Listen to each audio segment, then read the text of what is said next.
President, I too want to rise and talk some about the President's statement of last Friday, but in maybe a different approach than you might imagine. The President said that he thought the private sector was doing just fine. I was driving in the car when I heard the statement, and the statement took me back because I feared the President might not actually know how the private sector really was doing. And I just 2 weeks ago spent 2 weeks or a week on the road doing town halls, knocking on doors, visiting with Georgians. And so I come to the floor to provide some information to the President that maybe the private sector isn't doing that well. And maybe there's something we could do about it in this administration, in this Senate. Because right now we're doing nothing and America is languishing because of a lot of problems. Some of them are our making. But the private sector, by definition, is everybody other than the government sector. At least that's my definition. And so let me talk about everybody other than the government sector for just a minute and why they're not doing very well. Let me talk about the home builder that I met in Valdosta, Georgia, who talked to me about the fact that he had just sold a home he had built. And I said, well, that's great. House sales are getting better. He said, the only problem is I couldn't get an appraisal for what it cost me to build the house. So I'm selling it, but I'm selling it at a loss. And part of that's because of the regulation and impression that's on appraisers right now because of fear of appraisal fraud. Or the tomato farmer that I talked with in Bainbridge, Georgia, who talked about the indignation he had when the Labor Department in Washington promulgated a rule, did not end up passing it, that would have said you had to be 18 years or older to work on a farm, even if it was your family farm. An overreach of the Department of Labor that fortunately they pulled back, but the type of overreach that causes people to retrench, not build and expand and move their business forward. Or the 81-year-old community banker that I talked to yesterday on the phone from Calhoun, Georgia, who had a significant amount of his savings invested in the stock of the community bank that he'd been a part of for so much of his life.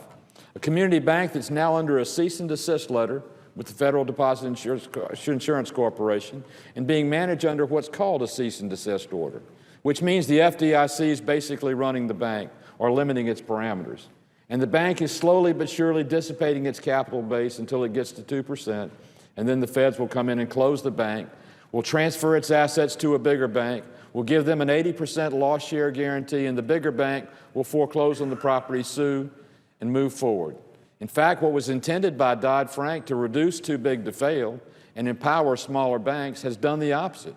The bigger banks have gotten bigger, the smaller banks have become fewer, and American banking and capital investment is less. Or the hospital that I visited in Thomasville, Georgia, just finished its completion, the Archibald Center, a great center, but talking about the difficulties they were having with employees and the fear they had that the National Labor Relations Board mini-union ruling on specialty health care was actually going to become the law of the land through regulation, where micro units within a facility could actually unionize, where just nurses in the emergency room or just nurses in the ICU could unionize, everybody else would not. Can you imagine a hospital or a department store or a manufacturer with a union in the shoe department, a union in the nursing department, a union in the lumber department, a union on the loading dock, micro unions throughout the organization? You couldn't function. You couldn't cross-train. You couldn't manage. And you'd weight the playing field between management and labor in favor of labor and to the detriment of the investor who made the investment. And I could go on, but in those visits that I've talked about, the cities and the people that I've talked to in Georgia, people in the private sector, they're not doing well. And they're not for a fear of overregulation and a fear of uncertainty. If we could do anything to empower our economy in the short run, and the American people, we'd call time out. We'd say maybe enough's enough. As I told a member of the administration 2 weeks ago, you know, the administration, I think, wants to eliminate risk. Well, our job is not to eliminate risk, it's to mitigate risk. If you eliminate risk, you take the power of investment, the private sector, entrepreneurship, capital risk, you take it out of the window. You can't eliminate risk, but you can mitigate it.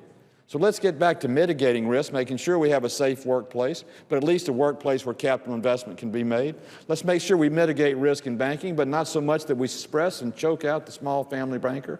And let's make sure that agricultural workers are safe, but the son of a farmer can work on his father's own farm.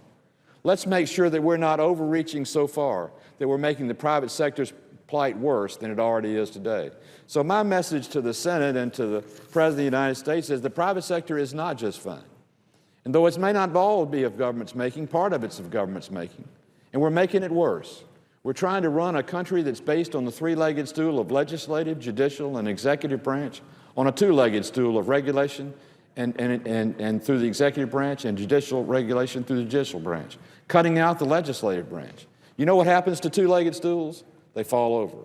The private sector is falling over, and it's in part or in whole because of us. So I hope the president will understand there is a private sector out there that pays the taxes, that makes America work, a private sector that is hurting, and a private sector that we could help. Let's put our nose to the grindstone, our shoulder to the grindstone. Let's move forward in these months leading up to the election.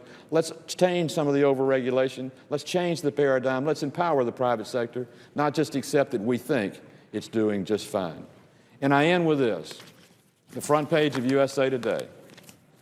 Average family wealth, net worth in the United States of America in the last 3 years declined 39.4%, back to the level of 1992, which very simply means the private sector has lost 20 years of accumulation, equity, and investment in the economy of the last 3 years. That's unacceptable.